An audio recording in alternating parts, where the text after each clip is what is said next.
നമസ്കാരം, nation news ലൈവിലേക്ക് സ്വാഗതം. വോട്ട് ചോദിച്ചെത്തിയ UDF സ്ഥാനാർത്ഥി രമേശ് പിഷാരടിയെ BJP പ്രവർത്തകർ തടഞ്ഞ സംഭവത്തിൽ അദ്ദേഹത്തിന് ഐക്യദാർഢ്യവുമായി LDF സ്ഥാനാർത്ഥി NMR റസാഖ്.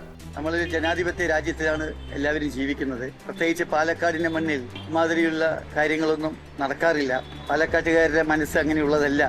പ്രിയമുള്ള എല്ലാ പാർട്ടിയിൽപ്പെട്ടവരും ഇമാതിരിയുള്ള കാര്യങ്ങൾ ചെയ്യാതിരിക്കാൻ വേണ്ടി പരമാവധി ശ്രമിക്കണം. പിഷാരടിയെ BJP പ്രവർത്തകർ തടഞ്ഞു വെച്ച സംഭവം പാലക്കാടിന്റെ സംസ്കാരത്തിന് ചേർന്നതല്ല എന്ന് റസാഖ് പറഞ്ഞു. ഇതൊരു ജനാധിപത്യ രാജ്യമാണ്. വോട്ട് ചോദിക്കാനുള്ള അവകാശം എല്ലാവർക്കുമുണ്ട്. എതിർ സ്ഥാനാർത്ഥികളോട് നമുക്ക് രാഷ്ട്രീയപരമായ എതിർപ്പും വിയോജിപ്പും കാണും. അതൊന്നും വ്യക്തിപരമായ എതിർപ്പോ വിദ്വേഷമോ അല്ല എന്നാണ് ഒരു പാലക്കാട്ടുകാരൻ എന്ന നിലയിൽ തനിക്ക് പറയാനുള്ളതെന്നും NMR റസാഖ് പറഞ്ഞു. പാലക്കാട്ടിന്റെ മണ്ണിൽ ഇമാതിരി കാര്യങ്ങളൊന്നും നടക്കാറില്ല. പാലക്കാട്ടുകാരുടെ മനസ്സ് അങ്ങനെയല്ല. ഒരാൾ വന്ന് വോട്ട് ചോദിച്ചു പോകുമ്പോൾ കൂടെയുള്ളവരുടെ ആദർശം മാറിപ്പോവുകയില്ല. വോട്ട് ചോദിക്കുവാനുള്ള അവകാശം എല്ലാ സ്ഥാനാർത്ഥികൾക്കുമുണ്ട്. അവർ എല്ലായിടത്തും വന്ന് വോട്ട് ചോദിക്കട്ടെ. ഇമാതിരി എതിർപ്പും വിദ്വേഷവും അണികളിൽ വെറുപ്പുണ്ടാക്കും. പിടിച്ചാൽ കിട്ടാത്ത രീതിയിലേക്ക് മാറും. ഈ തെരഞ്ഞെടുപ്പ് കഴിയുന്ന ദിവസം വരെ നമുക്ക് ഇങ്ങനെയുള്ള പക്ഷം പിടിക്കലുള്ളൂ. അത് കഴിഞ്ഞാൽ നമ്മൾ എല്ലാവരും ഒന്നാണ്.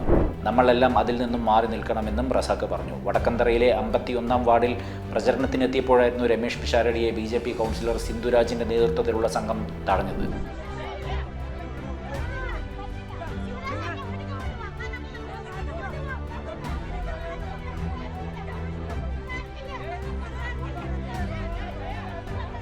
രാത്രി 7:30 സംഭവം. ഇതോടെ BJP കോൺഗ്രസ് പ്രവർത്തകർ തമ്മിൽ വാക്കേറ്റമുണ്ടായി. ഒടുവിൽ പ്രചാരണം പൂർത്തിയാക്കാനാവാതെ സ്ഥാനാർത്ഥി മടങ്ങുകയാണ് ഉണ്ടായത്. UDFന്റെ അനൗൺസ്മെന്റ് വാഹനം ആദ്യം BJP പ്രവർത്തകർ തടയുകയായിരുന്നു എന്ന് രമേശ് പിഷാരടിക്കൊപ്പം ഉണ്ടായിരുന്ന നേതാക്കൾ പറഞ്ഞു. വാഹനത്തിന്റെ താക്കോൽ ഊരിയെടുക്കുകയും പ്രചരണം തടസ്സപ്പെടുത്തുകയും ചെയ്തു. പിന്നാലെയാണ് പിഷാരടി അവിടെ എത്തിയത്. ഈ സമയത്ത് സിന്ധുരാജിന്റെ നേതൃത്വത്തിൽ 20ഓളം BJP പ്രവർത്തകർ പിഷാരടിയെ ഈ ഭാഗത്തേക്ക് കടത്തിവിടില്ല എന്നറിയിച്ച് തടയുകയായിരുന്നു. കൗൺസിലറുടെ വീട്ടിലേക്കല്ല വരുന്നതെന്നും ഇവിടെ മറ്റു വോട്ടർമാരെ കാണാനുണ്ടെന്ന് പറഞ്ഞെങ്കിലും BJP കൗൺസിലർ സമ്മതിച്ചില്ല എന്നും കോൺഗ്രസ് നേതാക്കൾ പറഞ്ഞു.